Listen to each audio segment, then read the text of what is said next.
Fala, João! Fala, Matheus, tudo bem? Como você tá? Tudo bem, tudo bem. E você? Tudo certo. Agradecer o João por topar o bate-papo com a gente. Que Vocês que nos isso? acompanham aqui de segunda a sexta. Para quem não conhece, João teve uma longa carreira como jornalista, trabalhou 6 anos em Brasília, finalista do Prêmio ESSO, também ganhou o Prêmio Estadão de Melhor Reportagem, né? Foi, Matheus, obrigado. Foi pesquisador visitante de Colômbia, agora está fazendo doutorado na GV e o Uhum, principal publicou o livro Pedaladas Perigosas, que ele fala sobre impeachment da Dilma e hoje é consultor em risco político. Então, para falar em uhum. crise, em impeachment e coisas, eu acredito que não tem pessoa melhor. E eu tava brincando antes de entrar, João, que a Hum, gente está fazendo várias lives e a gente sempre aborda o tema de crise e ele sempre uhum. está atual nos últimos dias. Incrível, incrível, cara. E como que você vê o que a gente está vivendo? Incrível. Uma pergunta um pouco mais retrospectiva. Tem um texto seu excelente da Folha que você fala dos ciclos políticos que Obrigado. duram 30 anos, né? Então, Uhum, o modelo que se exaure na Nova República, tudo mais. Só que a gente uhum. achou que esse modelo se esgotaria, que se esgotou com a Dilma e depois se recuperaria nas eleições de 2018 É, e viria uma calmaria. Como que você vê esse cenário uhum. dos ciclos e onde a gente está hoje nisso? Pô, começa fácil, hein?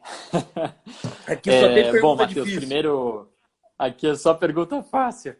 Bom, primeiro, Matheus, eu já te disse em privado, te digo agora em público, muito obrigado pelo convite. Eu acompanho quase todas as suas lives, se não ao vivo, eu depois vou ouvir ali no Spotify. Legal. Você fez com vários amigos, então foi também uma honra estar aqui. Perfeito. É, mas indo direto ao teu ponto, Matheus, cara, eu compartilho da visão de que havia uma grande expectativa, obviamente não generalizada, nenhuma expectativa é generalizada, claro, mas havia uma grande expectativa em vários setores de que a eleição de 2018 deixaria as coisas mais calmas no país. A gente veio de uma sucessão de crises muito traumáticas, né? A eleição de 2014, ela termina com a Dilma, a ex-presidente Dilma Rousseff, sendo reeleita com 51% dos votos. O Aécio Neves teve 49%. Então é um país literalmente rachado. Literalmente rachado. E a gente sai disso. Aí a gente tem uma crise econômica duríssima. Duríssima. A gente jamais tinha tido 2 anos consecutivos de recessão econômica no Brasil. A gente teve em 2015 e 2016. Quando isso começou, ninguém imaginava que ia ser tão profundo, tão duro e por tanto tempo. A gente teve o impeachment, um afastamento constitucional, mas ainda assim sempre traumático, da presidente, então reeleita. Aí a gente tem o Joesley Day, as primeiras 2 vezes que um presidente da República em exercício recebe denúncia de crime de corrupção passiva. Isso tem que ser votado na Câmara. Tudo isso é muito dramático, muito difícil de lidar. Uma greve de caminhoneiros que paralisou o país por 10 dias consecutivos, né? Um cenário inacreditável. E aí, na campanha de 2018, o candidato que estava em primeiro ali é esfaqueado no meio da campanha. Então, quer dizer, um negócio.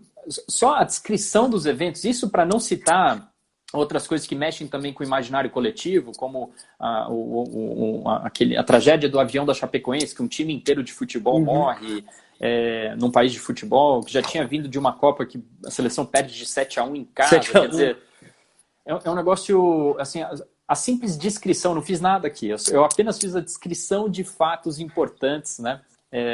E não todos, o que aconteceu, a tragédia em Mariana, a tragédia depois em Brumadinho, prisão de senadores em exercício, prisão dos grandes CEOs, capas de revistas, né? Empresários que sempre foram modelo para quem é jovem e fazia administração de empresas, quer dizer, um negócio que abalou o imaginário coletivo, né? Hearts and minds dos brasileiros de forma profunda.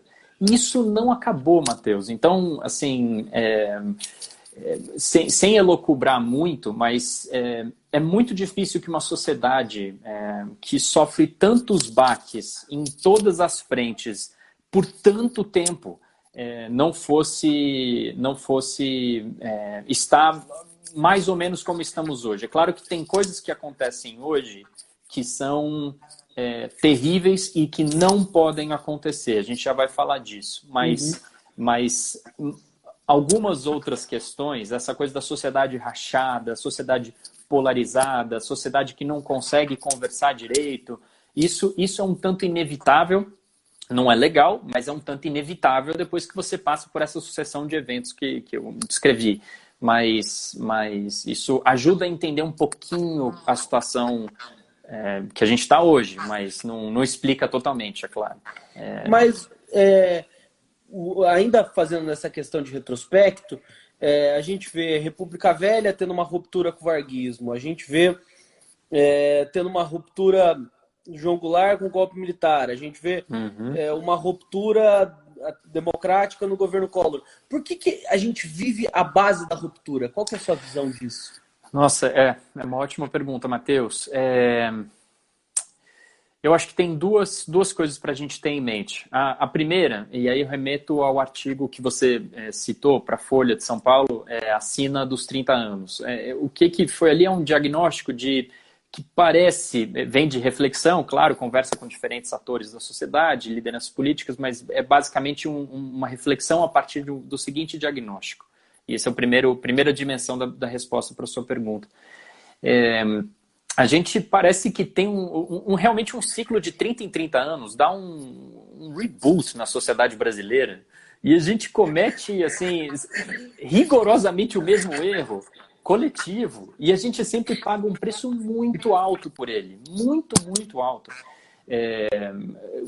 Vou ser bem breve, mas basicamente em 1930 a gente rompe com a República Velha, né? Naquela época não se chamava República Velha, se chamava apenas República. Rompe, né?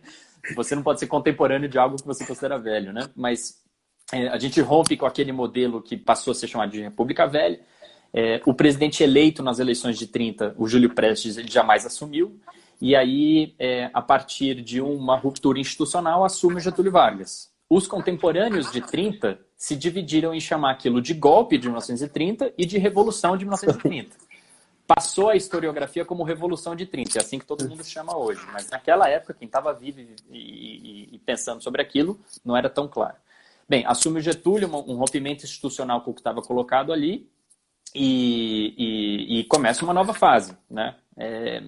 30 anos depois daquilo, o Getúlio, a história todo mundo sabe como é que termina. Depois ele vai vencer eleições de formas democráticas em 1950, assume em 51, até aí democraticamente, mas é um governo horroroso, ele não entende o presidencialismo de coalizão, ele bate de frente com todas as instituições, com a imprensa, enfim, é um governo que simplesmente não consegue conversar com a sociedade.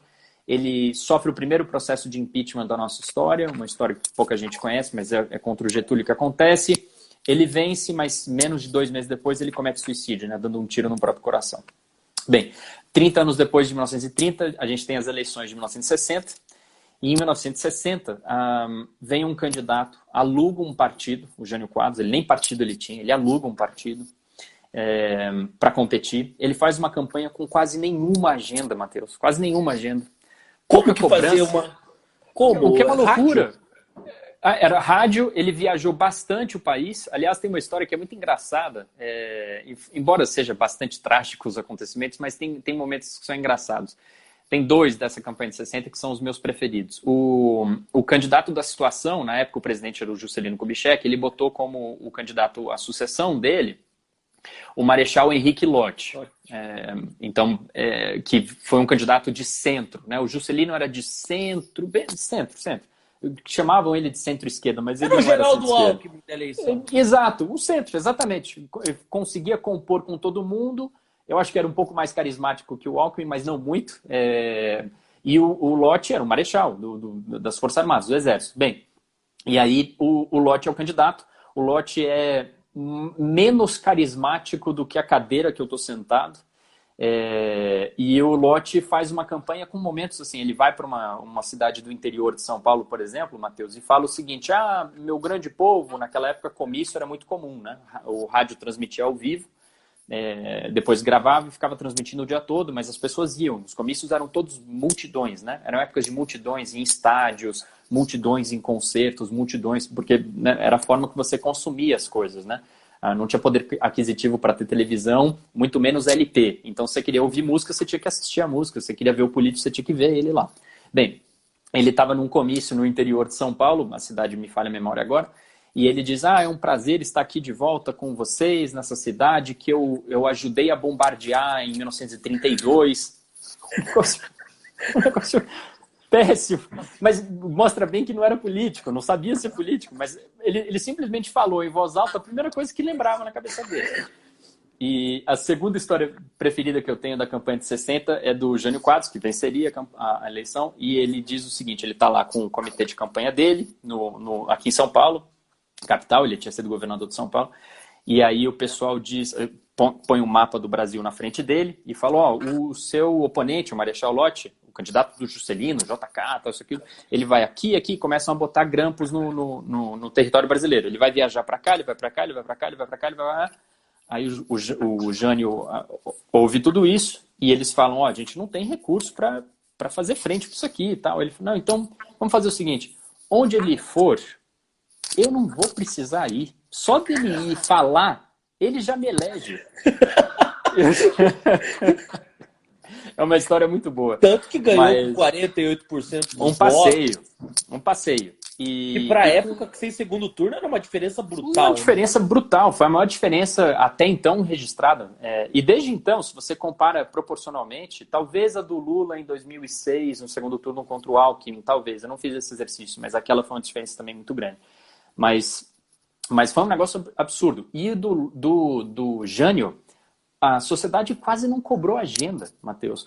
Toda a agenda que foi cobrada dos candidatos, o Eduardo Gomes, o brigadeiro Eduardo Gomes, contra o Getúlio em 50, o mesmo Eduardo Gomes em 55, e o Juscelino, enfim, os candidatos de 55, o Lott era cobrado a falar o que vai fazer com Brasília, o que vai fazer com a política econômica, o que vai fazer com o Banco do Brasil, tal, isso, aquilo.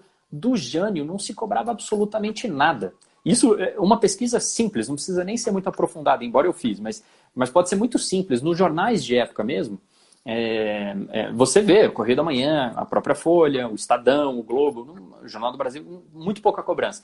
O Jânio foi eleito fundamentalmente com uma agenda. Super personalista, eu sozinho vou com essa vassoura varrer a corrupção do Brasil e na hora que eu acabar com a corrupção, todos os problemas nacionais serão resolvidos. A política econômica é problemática por causa da corrupção, a política fiscal é problemática por causa da corrupção. Quer dizer, tudo, a arquitetura brasileira é problemática por causa da corrupção. Tudo era corrupção. E aí ele foi eleito e assume em 61, nem partido ele tinha, literalmente ele alugou um partido. Ele assume em 61 e até o próximo presidente que a gente vai falar, ele foi seguramente o pior presidente da nossa história. O pior. Um desastre completo. Ele não entendia o presidencialismo de coalizão. Ele bateu de frente com o Congresso Nacional. Ele bateu de frente com a UDN, poderosíssimo partido político. Que se alinhou a ele na eleição de uma maneira... Isso. Ajudou ele a ser eleito, embora ele não fosse filiado ao UDN. Mas ele conseguiu brigar com os amigos dele. Com gente que queria fazê-lo ser eleito, e de fato fez. Ele brigou com todo mundo, ele brigou com as Forças Armadas, porque ele condecorou o Che Guevara. Imagina, um candidato de direita... Da UDN. Apoiado pela UDN, recebeu o Che em 61, a Revolução Cubana é de 59. Assim, era um negócio, Guerra Fria, um negócio... Assim, o tipo de coisa que o Brizola, que era governador do Rio Grande do Sul, faria com muito gosto e seria coerente com a trajetória do Brizola. Não tinha nada a ver com o Jânio. Enfim, ele brigou com todo mundo e resolveu isso renunciando, né? Aliás, tragicamente, no 25 de agosto, no dia seguinte ao dia da morte do suicídio do Getúlio, 24 de agosto, 7 anos antes. Um terror. A renúncia dele faz o Brasil ser engolido numa crise monumental, porque o vice-presidente, na época, o Jango, a gente tinha essa coisa esdrúxula do vice ser eleito, o João Goulart, uma loucura, o João Goulart fez campanha, foi eleito, né? Inclusive em 55, ele tinha sido eleito vice-presidente com mais votos do que o Juscelino para presidente. Então o Jango era um cara super popular e tal, mas ele era a antítese do Jânio. Então, as Forças Armadas, por mais que também já não estavam gostando do Jânio, olharam e falaram assim, mas como é que pode agora vai ser o Jango o presidente? O cara renunciou e vai jogar a presidência na mão do Jânio. Quer dizer, uma loucura, uma loucura. E a esquerda, que odiava o Jânio, ficou contente, porque de repente é o João Goulart vai ser o presidente. Quer dizer, um caos completo. Típico de um completo transtornado, mentalmente transtornado, Jânio Quadros. Inclusive, tem várias avaliações clínicas sobre isso da época que mostravam que ele não batia bem. E, enfim, mas foi eleito, fez essa loucura. Aí o Brasil é engolido numa crise monumental que vai desembocar com um golpe militar e entra uma ditadura que dura 21 anos. Bom, mas 30 anos depois daquelas eleições de 60, a gente chega, estamos em 89, dezembro de 89, a primeira eleição direta para presidente desde aquela do Jânio em 60. E a gente faz o quê? Eu digo a gente mesma como coisa. A mesma coisa. A gente vai lá, pega um cara que no início de 89 nem filiação partidária ele tinha, o Fernando Collor. Ele aluga um partido, literalmente ele aluga um partido PRN, só para competir. Dele é muito pouco cobrado a agenda, enquanto todos os candidatos, o Mário Covas do PSDB, o Lula do PT, o Brizola do PDT, o Ulisses Guimarães, PMDB, o Afif, que tinha na política econômica dele o plano feito pelo Paulo Guedes. Quer dizer, todo mundo instado a falar sobre todos os grandes temas nacionais de reforma agrária, um grande tema naquele momento, a política educacional, a dívida externa, a hiperinflação, tinha que falar sobre tudo. O Collor, ele quase não era cobrado. Era uma coisa de eu vou acabar com a corrupção, eu vou caçar os marajás, eu teria uma bala de prata para a política econômica. Só frases feitas, simples, obviamente que convence superficialmente, porque é simples, né? Quem vai discordar de eu defendo uma educação de qualidade? Todo mundo vai falar isso, né? Então, ele faz uma campanha simplória e nessa coisa do bem personalista, novamente. São todos bandidos, o sistema é corrupto e eu, sozinho, vou acabar com a corrupção e na hora que a corrupção acabar, tudo vai se resolver. A hiperinflação, a dívida externa, o desemprego, a sua vida, a minha vida, todo mundo. Ele é eleito, muito apertado, muito diferente do que foi o Jânio, mas ele é eleito, muito apertado, em segundo turno, assume em 90 e é um caos desde o início, né? Ele é o último presidente a assumir no dia 15 de março, isso eu acho que é salutar, porque eu como jornalista, eu cansei de cobrir posse dia 1º de janeiro. Horrível, é horrível a posse um 1º de janeiro. Você sai do carnaval, ter posse amanhã. Nossa, putz, o Réveillon não existe, porque você tem que madrugar para cobrir a posse de presidente, posse de governador, enfim, prefeito. Mas enfim, aí ele assume em 15 de março.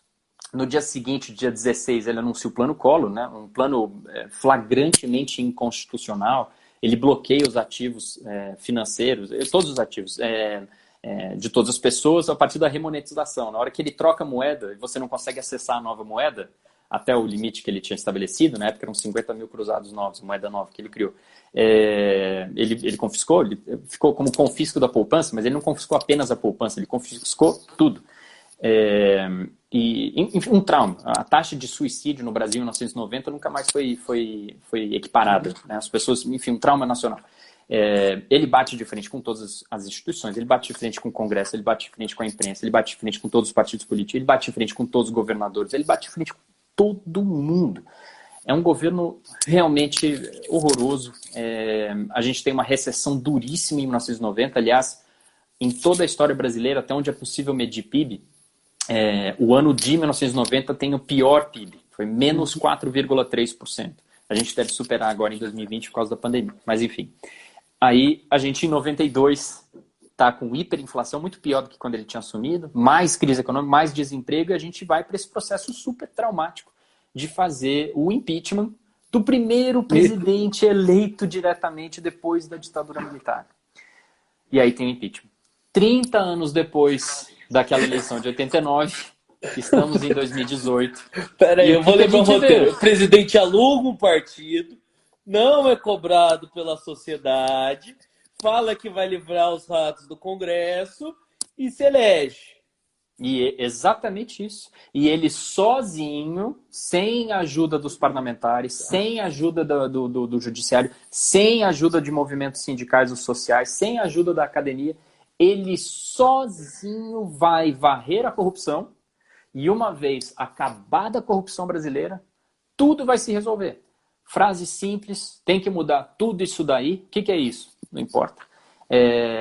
Frases simplórias, muito pouco debatido, muito pouco cobrado a debater, e uma coisa de eu sozinho sou diferente de todos isso daí, equiparando candidatos radicalmente diferentes, dizendo que o Meirelles era a mesma coisa que o Ciro Gomes, que a Marina Silva era a mesma coisa que o Fernando Haddad, que o João Amoedo era a mesma coisa que o Haddad, que o Ciro Gomes. Quer dizer, são todos o sistema e eu sozinho vou... Então, a gente cometeu rigorosamente o mesmo erro, de 30 em 30 anos.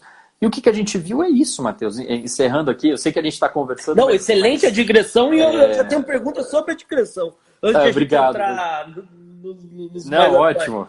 Isso me deixa tranquilo. E aí encerrando, aí a gente vê o que a gente viu do governo Bolsonaro. Ele na transição, ainda nem governo ele era, mas já tinha sido eleito, ele vai assumir, ele é o presidente eleito, então isso aqui. Na transição de 18, ele não busca nenhum partido, nenhum. Ele sai naquela loucura de tentar encontrar quem é que vai ser ministro. Ele até, isso é fato, até 24 horas antes da posse, ele não tinha decidido nomes de alguns ministros muito importantes, porque não aceitava. Um negócio assim, isso não tem como dar certo. Né? Assim, parece meio óbvio agora, porque está óbvio para quase todo mundo, mas isso não tinha como dar certo. Em 2019 ele assume, e aí é aquela coisa de batalha identitária o tempo inteiro. Começa comemorando que o Batiste foi embora. Não gera emprego para ninguém, não altera a vida de ninguém, mas é uma grande comemoração.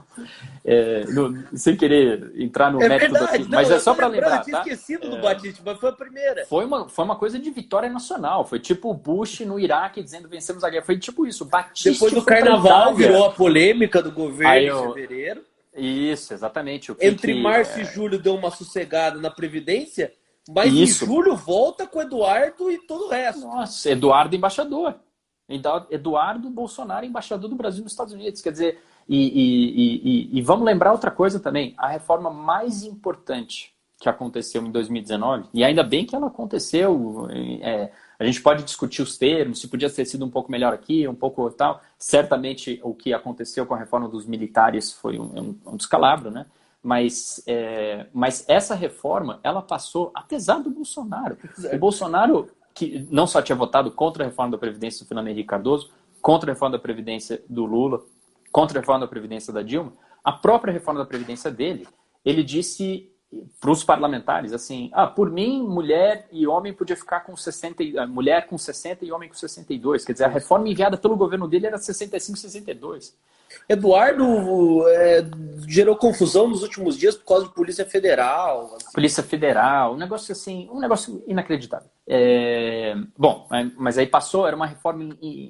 o próprio Michel Temer, presidente da República, quase tinha feito a reforma da Previdência. A reforma da Previdência era chamada, eu sei por dever de ofício, por falar com os parlamentares, justamente por dever de ofício, todos os parlamentares que eu conversava, inclusive na esquerda, falavam, essa vai passar, essa vai passar. Uma semana antes do Joesley Day... Tinha passado na comissão especial. Passado na comissão especial e o Michel tinha chegado para o Henrique Eduardo Alves falando, estarei no segundo turno. Isso que vem, porque vai passar a reforma e o Brasil vai dar uma crescidinha. Exatamente. E vamos colocar em perspectiva, Matheus. A gente estava numa situação que é o seguinte, o governo Temer assume, embora ele foi eleito na chapa da Dilma, ele não tinha voto, é diferente do Bolsonaro, da Dilma, do Lula, do Fernando Henrique, do Collor, ele assume depois de um trauma de impeachment, como o Itamar assumiu com o Collor. E o Temer, ele chegou a ter 4% de popularidade. 4%. Isso quer dizer que nem o total da família dele o apoiava. Mas brincadeiras à parte. Ele passou a PEC do teto de gastos. Reforma trabalhista. Constitucional. Reforma trabalhista. Reforma do ensino médio. Do BNDES, do TLP. Ensino médio. E várias micro-reformas. A mais chamativa delas, o cadastro positivo. Que teve voto contrário do Bolsonaro e do filho dele. Mas... ele passou uma série de coisas. E a reforma da Previdência estava engatilhada. Passou na comissão especial, estava pautada em plenário, ou seja, o voto estava agendado para acontecer e aí foi interrompido pelo JTB. Ele fez tudo isso com Lula 100% do tempo solto, enfim, viajando o país, atuando como um político. A esquerda somada tinha mais votos na Câmara e também no Senado do que ela tem hoje. E vindo de um processo assim, ou seja, energizado e com as eleições à frente. E ele passou tudo isso. O governo Bolsonaro encarou durante o seu ano 1, que é um ano de honeymoon, de lua de mel, que o Collor conseguiu passar um plano inconstitucional no ano 1. Mas ele passou no ano 1 com uma esquerda menor do que tinha a esquerda no governo Temer, com o Lula preso durante todo o ano de 2019, e ele passou a reforma que já estava engatilhada. Novamente, eu não quero reduzir mérito de ninguém, mas eu quero colocar as coisas em perspectiva. Passando a reforma da Previdência, ele deixa claro a que veio. Passou o que já estava engatilhado, e aí ele para de falar. Ele não fala de nada, ele só fala de temas identitários, desde botar o Eduardo Bolsonaro como embaixador nos Estados Unidos, a ficar, enfim, atacando zumbis, inimigos de vento. Quando o Lula foi liberado por decisão judicial deixar a cadeia, ele já falou, a esquerda pode forçar a gente a fazer um AI-5, quer dizer, uma coisa... Só no conflito, só no confronto. Ele demite ministro, o Gustavo Bebiano, já falecido, em fevereiro. O governo nem tinha começado, ele já tinha demitido o ministro. Ele demite um general muito gabaritado, o Santos Cruz, também por questões identitárias. Ele demitiu o ministro da Educação e aí colocou um ainda pior. Quer dizer, um negócio muito difícil, assim, uma coisa que é a antítese de governo, é a antítese de liderar, né? É a coisa do confronto, e o nós contra eles, e essa coisa que desemboca na pandemia, Matheus, com essa coisa que é delirante, assim. Eu realmente eu convido... Tinha gente com tocha da frente do STF. É uma coisa... delírio. Que é isso? Assim, Tem gente que, assim, eu acho que o protesto do domingo, eu acho que foi o ápice do intentarismo, porque você tinha dois grupos ariscos na Avenida Paulista, onde a única pauta era sair na porrada. Sair na porrada. Pô, mas isso fazia na fase de crescimento, com 12, 13 anos, que o seu corpo está mudando, você não tem nenhuma ideia na cabeça, você só fica fazendo soquinho um no outro, sabe aquela coisa? De 12, 13 anos mesmo. Mas depois o que acontece? Você faz 14, você cresce, você faz 15, você começa a ler e tal, você sai da revista em quadrinho, vai ler outras coisas. Você acha que o Brasil voltou para sua pré-adolescência? Nossa, puxa, é uma coisa de pré-adolescente.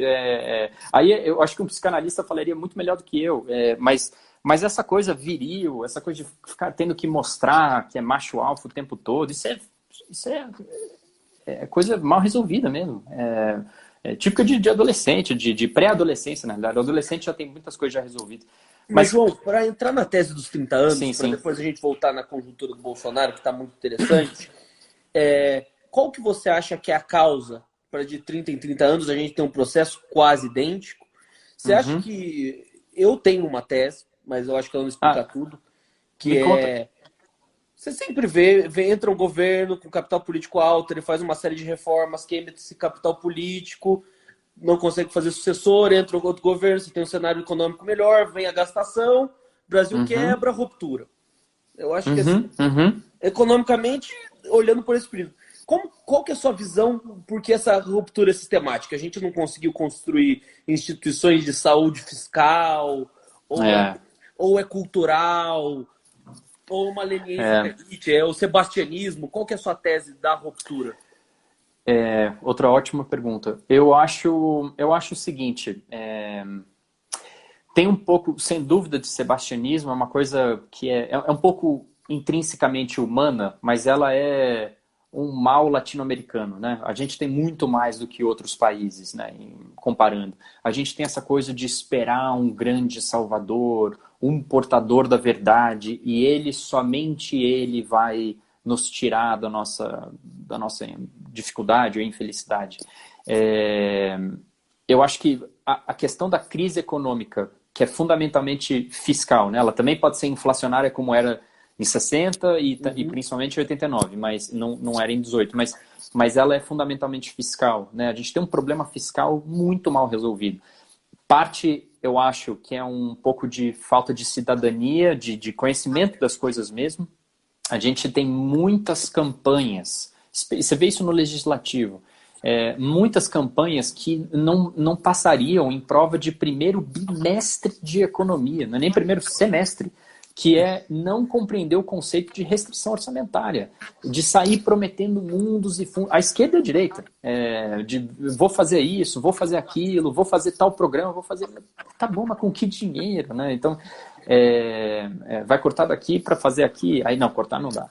Então, a gente tem um problema fiscal latente na sociedade, um problema econômico latente, uma desigualdade atroz, né? Atroz, não tem outro termo para desigualdade que é flagrante no país. E eu acho que se a gente olha os casos ali, a gente tem uma coisa que o contexto internacional importa também. Ele importa sempre, óbvio, mas ele importa mais quando a gente depende muito dos outros, como é o nosso caso. Mesmo para um país fechado, como sempre foi o Brasil, ainda mais antes das reformas de abertura dos anos 90. Mas veja só, em 30, o que teve logo antes de 30? O crash de 29, né? Em 60, a gente vem de um momento de grandes transformações no mundo. É quando a gente sai... Os Estados Unidos, por exemplo, troca o último presidente que era do século XVIII, o Eisenhower, tinha nascido no século XVIII, e era presidente... desculpa, século XIX. E era presidente americano, e vem um jovem John Kennedy numa campanha de televisão, tal, isso, aquilo, uma coisa de transformação mesmo social. A gente veio da Revolução Cubana de 59...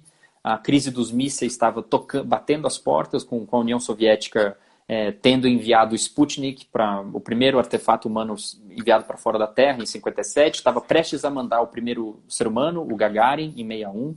Então estava gerando uma apreensão muito grande no mundo liberal, capitalista, democrático. Isso tudo estava ali no contexto. Então isso também... Eu acho que entra, especialmente na elite, é óbvio que tem acesso a esse tipo de coisa, e faz esse tipo de raciocínio. Elite, segura a elite, que é a próxima cultural. pergunta. Tá. Mas isso importa. E em 89 é o ano que o muro de Berlim, que cai e termina a Guerra Fria, ele cai 2 semanas antes, nem 2 semanas, 12 dias antes do primeiro turno de 89.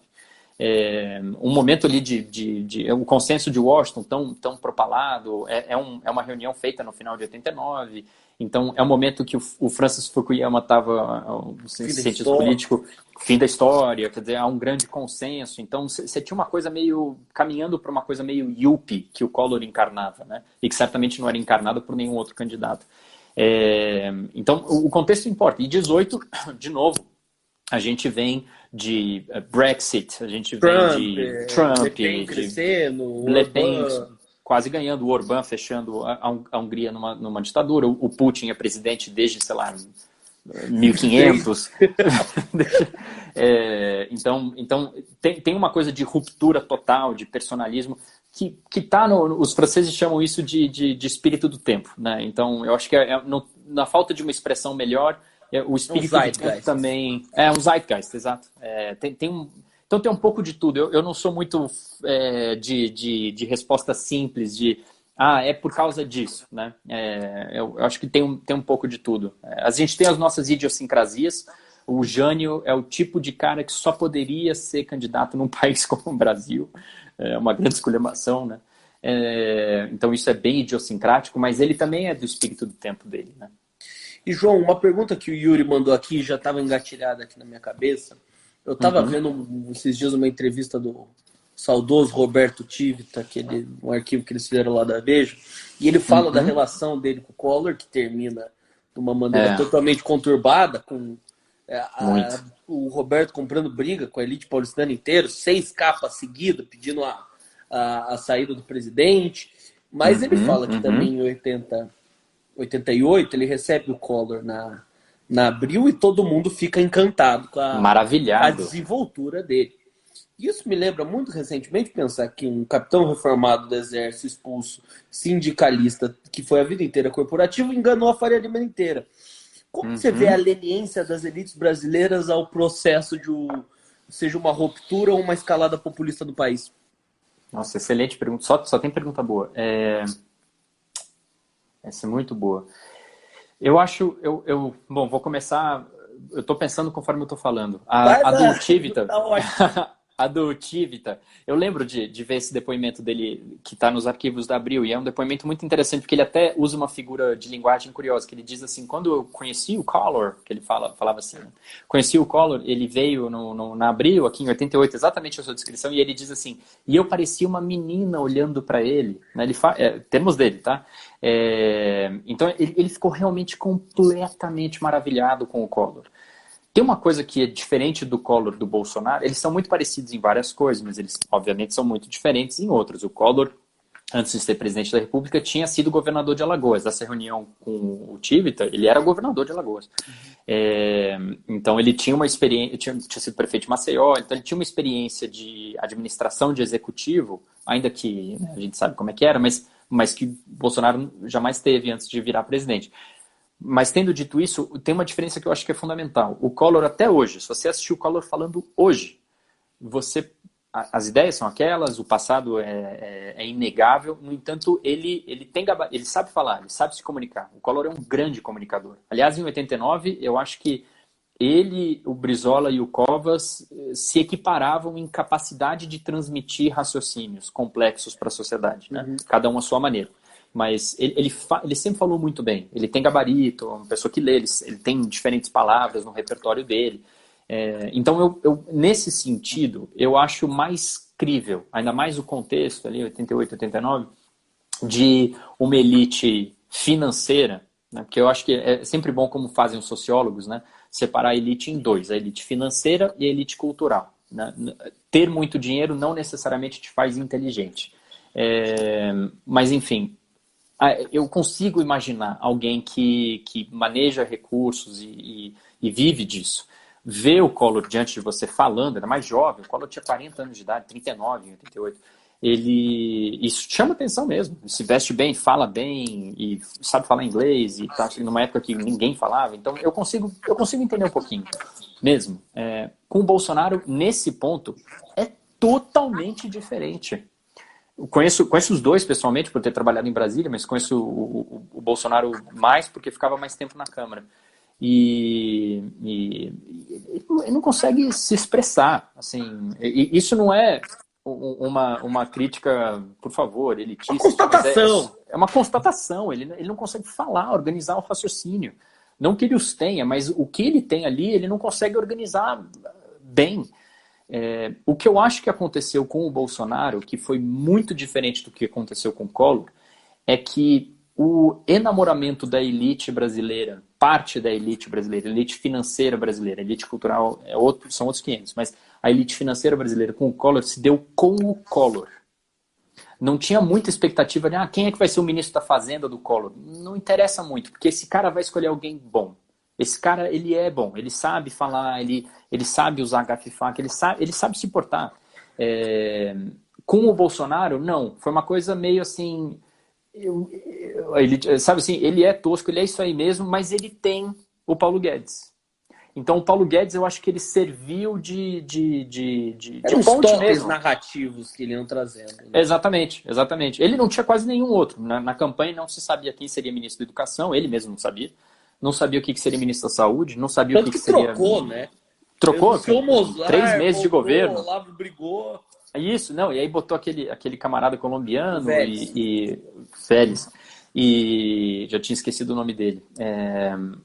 Enfim, ele não tinha ministro da Educação, ele não tinha ministro de nada, mas ele tinha ministro da Fazenda, que depois ele mudou de nome, igual o Collor fez.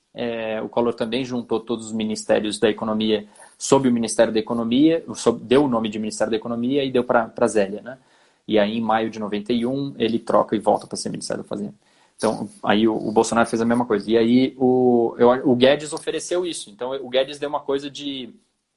sabe se portar, sabe falar, doutor em Chicago, as ideias são compartilhadas aqui com as ideias médias, enfim. E oferecia uma coisa que em política econômica não haverá ruptura.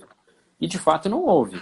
A reforma que ficou faltando ao Temer, né, como a gente conversou, ele fez reforma, teto de gastos, TLP do BNDES, reforma trabalhista, enfim, ele foi fazendo, só faltou da Previdência, que ele também faria, aí essa teve, e aí depois parou. Né? A gente não tem reforma, a gente não tem sequer proposta de reforma administrativa, a gente não tem sequer proposta de reforma tributária, a gente não tem sequer propostas de privatização. A única privatização em projeto de lei que existe é a Eletrobras, que veio do Temer. Então, que estava tentando fazer naquele momento. Aliás, o presidente da Eletrobras é o mesmo. Então, ele oferecia assim, em política econômica não haverá ruptura, vai ser uma continuidade. E aí eu acho que isso foi suficiente. That's enough. Eu acho que foi isso. É a leitura que eu tenho. Isso foi suficiente para o convencimento.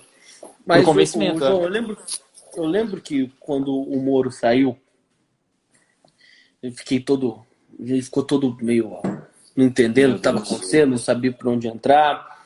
Daí passou uns 2 dias, eu liguei para um amigo meu que é deputado federal, falei, e aí, esse impeachment, o que você está achando?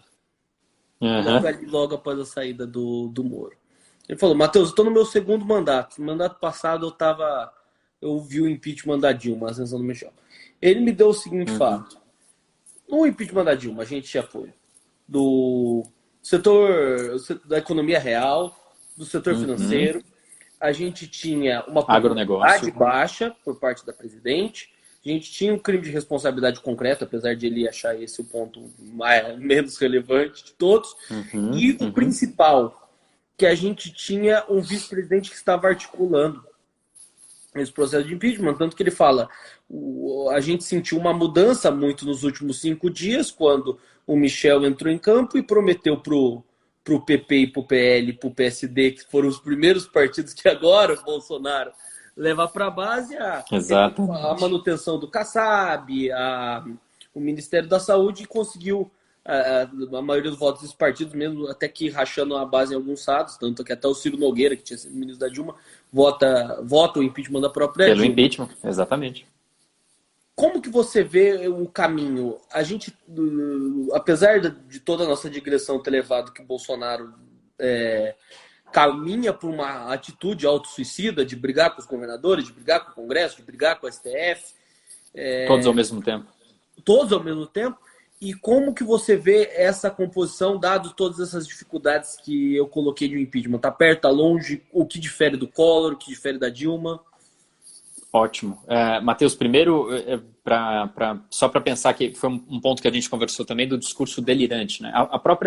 O próprio enunciado em voz alta desse discurso mostra o quão delirante ele é. Na hora em que você diz que o Supremo Tribunal Federal está contra você, o mesmo Supremo que impediu a posse do Lula como ministro, o mesmo Supremo cuja mudança de entendimento de segunda instância permitiu que o Lula fosse preso, mas agora o Supremo é de esquerda, é comunista, isso aqui. Mas, enfim, aí você diz que o Supremo está contra ele, que os governadores estão contra ele, que os prefeitos estão contra ele, que a imprensa está contra ele, que os líderes internacionais, com asterisco tirando o Trump, estão contra ele, que os sindicatos estão contra ele, que todo mundo tá, e antes o grande inimigo era o Congresso, que agora mudou porque o Centrão entrou no governo. Então, quer dizer, estão todos contra você e só você está certo. O próprio enunciado dessa narrativa já deveria fazer você pensar, se você já passou da puberdade, uma coisa assim, não, peraí, se tá todo mundo errado, talvez eu que esteja errado, né? Aquela máxima da festa, né? Pô, essa festa não tem chato?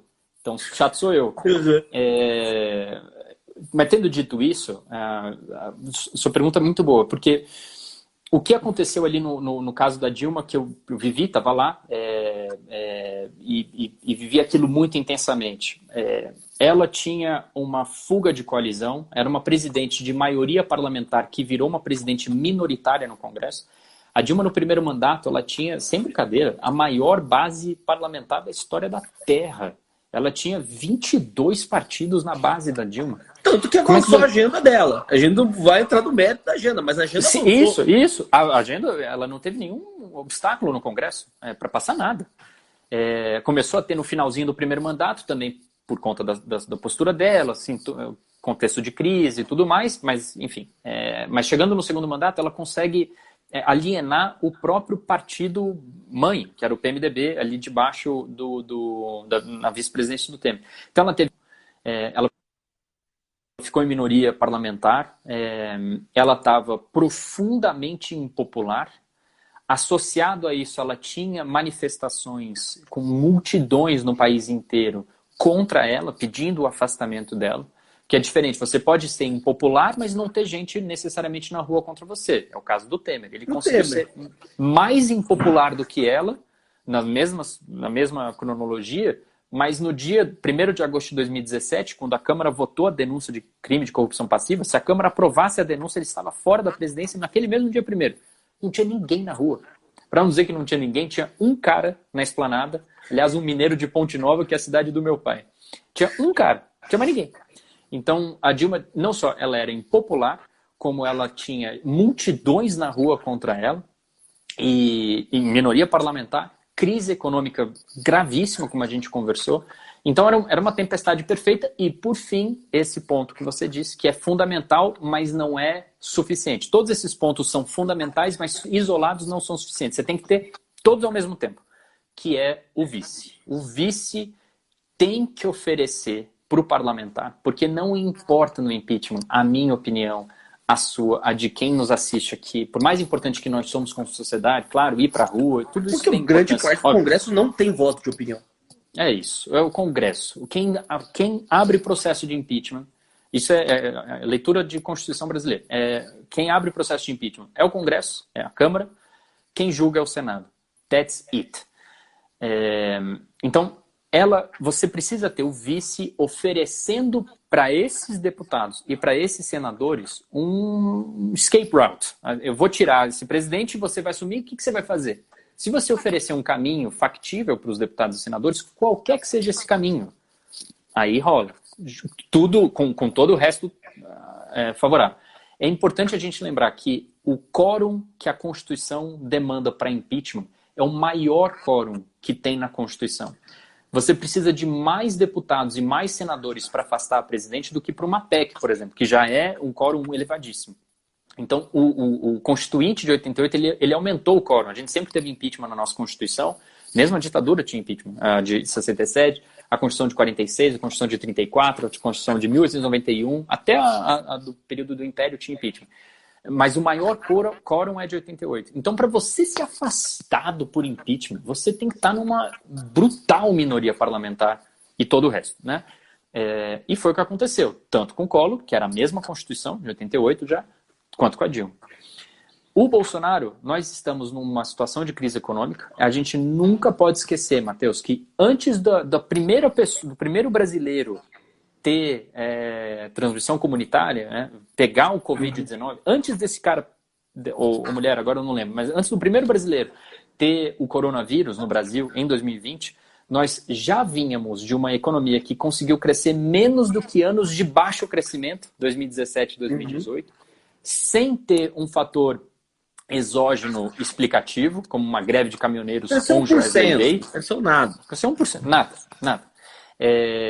Aliás, os dados do PIB desse trimestre deixam isso. O PIB do primeiro trimestre de 2020, o trimestre da pandemia, foi apenas 0,3% inferior ao primeiro trimestre de 2019, que não teve pandemia, não teve nada. Isso diz muito sobre como é que estava o estado da economia brasileira antes da pandemia. A gente não pode esquecer disso, jamais, né? E aí vem a pandemia e vem essa desgraceira toda, primeiro sanitária, depois econômica. Então, a gente está num cenário de crise econômica, a gente está num cenário de impopularidade do presidente. É difícil testar, os pesquisadores mesmo, Datafolha e Ibope, reconhecem isso, testar quando não tem ninguém na rua, né? Mas ainda tem, das diversas pesquisas, entre 20% e 6%, ali no isso. 30%. É uma aprovação número que relativamente alta. Relativamente alta, exatamente. Muito menos do que o elegeu, né? Ele foi eleito com 54% dos votos válidos. A mudança populacional foi bem pequena desde outubro de 2018. Ele tem hoje um pouco menos que 30%. Então, é uma queda muito grande em um espaço de tempo muito curto, mas ainda assim, com uma base diferente. Exatamente. Porque o eleitorado é menor do que a quantidade da população. Não, digo uma base diferente com o aumento de classe C, D e E, Norte, Nordeste, e uma redução da apoio do Sul-Sudeste, de classes altas. Isso é bem importante, concordo. Então, uma questão de impopularidade não tão baixa quanto foi Dilma, não tão baixa quanto foi Collor, mas we're getting there. Crise econômica, que também tende a piorar. A gente tem o presidente da República numa minoria parlamentar até a pandemia começar, por decisão dele e dele apenas. Ele queria estar em minoria parlamentar. O presidente da República, Matheus, a gente não pode esquecer, ele sequer partido tem. Ele saiu do partido que ele alugou para competir. Ele alugou, competiu, ganhou e largou. Nem partido ele tem. A gente nem ministro da Saúde a gente tem na pandemia. Bom, a gente está num contexto que todas as caixinhas do impeachment, que não é para acontecer mesmo, assim, ele tem que estar lá, é um instrumento de controle democrático e liberal. Ele veio da primeira grande democracia liberal do mundo, que é os Estados Unidos, foi o primeiro a colocar numa Constituição escrita. Ele é um instrumento fundamentalmente de controle da sociedade, de um soberano que comete crime de responsabilidade. A gente tem que ter o impeachment e, se precisar usar, tem que usar. Mas o melhor é escolher melhor, né? Bem, então todas as caixinhas do impeachment do Bolsonaro estão ou check, já dá para botar o xizinho, ou você já botou o primeiro traço. Qual que é a única caixinha que não tem traço nenhum ainda? Vice. A do vice. Por quê? O vice é um general. Então, isso gera em todos os atores da sociedade, não apenas no Congresso que faz o impeachment, mas também no Congresso, uma incerteza. Uma coisa é você afastar o Collor e ter como presidente o Itamar. Embora ninguém imaginasse que o Itamar fosse bancar a equipe, aquele timaço que fez o Plano Real, a gente nunca pode esquecer a importância do Plano Real na história brasileira. Ninguém podia imaginar que... a própria equipe, né? A atriz da própria equipe, o próprio Itamar ficou até 2 dias antes do anúncio do plano perguntando se ia ter congelamento de preços. O Recupero conta essa história fantástica. Nossa, maravilhosa. Mas um timaço, Tércio Arida, Edmar Baixa, Pedro Malan, timaço. Ninguém podia imaginar que o Itamar faria o que fez, mas certamente é mais fácil afastar o Collor para ter o Itamar. É mais fácil afastar a Dilma para ter o Temer do que afastar o Bolsonaro para ter o Mourão. Uhum.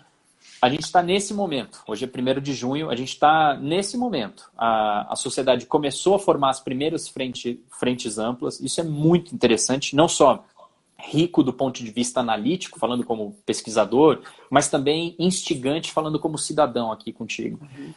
A gente tem frentes rigorosamente amplas. Um mesmo documento assinado pelo Luciano Huck e pelo Marcelo Freixo, pelo Fernando Haddad Lobão e pelo Lobão, pelo Flávio Dino e pelo Fernando Henrique Cardoso. E então, por nós dois também. E por nós dois também, exatamente, estamos lá, exatamente. E por mais 150 mil brasileiros, né? E crescendo. A última vez que eu vi eram 150 mil, já pode ter batido 200, mas que seja. Aí depois a gente teve o Basta, dos agentes do direito, também um documento muito bonito, muito sério, nenhuma forçação de barra, tem gente de direita e gente de esquerda, gente de centro, enfim. Então a gente está nesse estágio. A gente teve formação de frente amplas também em 91 com o Collor, né? Você só consegue fazer afastamento desse jeito. O da Dilma foi mais difícil de fazer exatamente porque você tinha um agente importante da sociedade que não topava, que é não só o PT, um partido político, o segundo com o maior número de filiados no país inteiro e um partido muito importante também, mas também a CUT, a maior central sindical, mas também o MTST, mas também o MST. Então você tinha vários agentes da sociedade que não topavam. Então foi uma frente ampla para afastar a Dilma. Sem frente ampla não tem impeachment, mas ela foi menos ampla do que a do Collor, que contou com todo mundo, e aparentemente do que a que está se formando agora também. Mas enfim, a gente está nesse estágio. Concluindo, a gente está nesse estágio. Está num momento de todo mundo meio que se juntar e falar quais são os marcos mínimos que a gente não vai ceder. E a partir do momento em que você tem pessoas tão diferentes assinando o mesmo compromisso, você já tem uma corresponsabilização. Na hora em que esses marcos mínimos forem testados, e eles já começaram a ser testados, você já vai ter resposta de todos os lados, de atores a diretoras de teatro, a lideranças políticas do passado que continuam conosco, ainda bem, a lideranças políticas do presente, a jovens de movimentos sociais, a jovens ligados à cultura, enfim, todo mundo vai se sentir, não, isso aqui é comigo, eu tenho que defender isso aqui. Isso João, é muito importante. Nosso tempo está acabando aqui, porque o Instagram restringe a 1 hora, né? Pensando nas caixinhas que você acabou de falar, que a gente tem que dar o check, você que analisou os impeachments a fundo, o que você acha que agora seria mais importante? O que seria o mais determinante? Redução de popularidade ou articulação do presidente da República? Porque a gente vê... Articulação do vice. Perdão, articulação do vice. Porque Tá. a gente vê até uma artificialidade hoje na aprovação do Bolsonaro, muito dado pelo apoio por causa do auxílio emergencial, que acaba no próximo mês. Como que você vê? O que você acha que hoje é mais preponderante? Eu acho que entre os dois são importantes, é óbvio, mas hoje sinais do vice-presidente são mais importantes do que a popularidade. Porque a popularidade, ela é em parte artificial, pelo que você acabou de descrever, e em parte você ainda tem um acúmulo de informações que vai chegar em apoiadores do Bolsonaro. Porque tem uma coisa que o cientista, o filósofo e cientista político Marcos Nobre aponta no livro novo dele, saiu sexta-feira. 40 segundos, mas... desculpa. Não, mas conclua, terceiro. O core Bolsonaro são 12%, não são 30%. Então dá para cair até 12%. E isso dá para cair rapidamente. Esses são os que ouvem ele falar e acham aquilo perfeito. O negócio é dar arma para todo mundo, decidir quem pode casar com quem, que tipo de filme que você pode assistir. Esse tipo de pauta identitária ultraconservadora, mais ou menos chega a 12% do eleitorado. Então você acha que o que falta agora é o Mourão entrar em campo? Esse é o ponto para ele começar a dar sinais. Perfeito. João, desculpa de interromper. Infelizmente temos essa limitação aqui dada pela tecnologia, mas foi um baita papo. Sinto dizer que foi muito curto, porque dava pra gente ficar aqui 3 horas tranquilamente. Concordo, cara. Assunto a vender. Eu agradeço muito você por ter participado. Eu que agradeço, imagina. Vai ficar gravado no GTV, também quarta-feira já vai estar disponível aí no Spotify. E sigam o João, leiam o livro dele, Pedaladas Perigosas, fantástico para entender o impeachment da Dilma, e também agora o podcast dele voltou, Jornalistas à Paisana, e escutem tá no Spotify, Deezer? Tá no Spotify, tá no Deezer, tá em todos, e é com um que você conversou também, com o Daniel Barros. Com o Daniel também. Podcast. João, muito obrigado a todos que nos acompanharam até agora no Mercado das Ideias. Boa noite. Foi uma honra, Matheus. Obrigado. Falou.